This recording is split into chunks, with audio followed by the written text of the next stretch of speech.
حبايبي وحشتوني، عاملين ايه؟ يا رب تكونوا في احسن حال.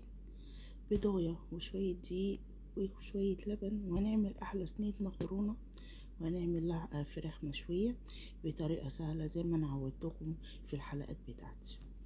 صلوا على النبي، متنسوش الاشتراك واللايك وكومنت منك حلو عشان عندي ريتش واقع. معايا طبعا زي ما انا عودتكم في الحلقات بتاعتي الفراخ بشوحها تمام، تشويحه حلوه كده تمام عشان الزفاره. واول ما تتشوح وتشرب ميتها انزلي عليها بالميه بتاعتي، عايزه تنزلي عليها ميه من الحنفيه تمام، ميه مغليه تمام. خلصنا الفراخ بتاعتنا، اضطرنا على المكرونه بتاعتنا، ميه سخنت، حطينا كيس مكرونه الكميه اللي انت عاوزه تحطيها. جبت نص كيلو لحمه مفرومه تمام، شوحتها كويس على البوتاجاز، حطيت لها فلفل حامي على فلفل الوان على بصلايه، وحطيت كل الكلام دوت مع البهارات بتاعتك المتاحة عندك، جوز الطيب، ورق لورا، حبهان، فلفل اسود، القصة دي.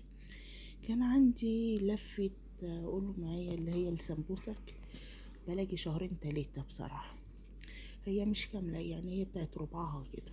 لقيتها قلت لها تعالي، خدت معلقتين لحمة وقلت ايه الف في كام واحدة كده لغاية لما تخلص.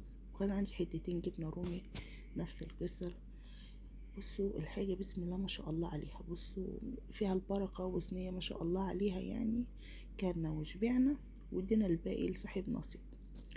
هنعمل البشاميل بارد طبعا، لو عايزين البشاميل دقيق وكده، معلقتين دقيق على معلقة سمنة محترمة لغاية لما تصفر. انزلي باللتر اللبن بتاعك مرة واحدة، قلبي فيه لغاية لما توصلي للقوام اللي انت عاوزاه. طبعا البشاميل ده انا كنت مشترية منه تمام قبل كده، وكنت راكنه عندي مع الخزين يعني. اتعمل البشاميل بتاعي معايا البايركس دهنية مادة دهنية. حطيت نص كمية المكرونة، اللحمة المفرومة طبعا بحط لها معلقة صلصة مع نص معلقة توم، واديها شوية مية بشوحها كده بعد ما بتتحمر تمام.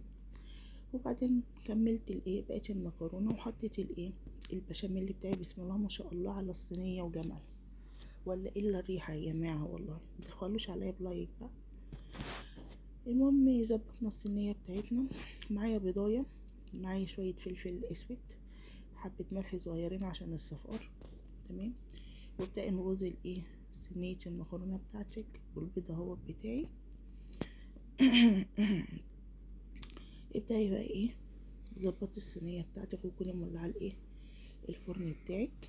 ادينا خلصنا المكرونة بتاعتنا، وخلصنا البشاميل بتاعي والفراخ كنت حطاها في الفرن. طبعا الفراخ بعد ما اتسلقت حطيت معلقه صلصه مع شويه شوربه مع شويه فلفل اسود وملح، ودهنت وش الفراخ وحطيتها في الفرن. طبعا الطريقه دي معتمده عندي في كل في كل الطرق بتاعتي، ما بغيرهاش.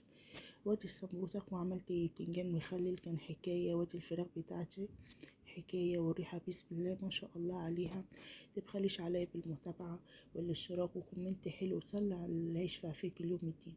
اشوفكم على خير يا حبايبي، باي.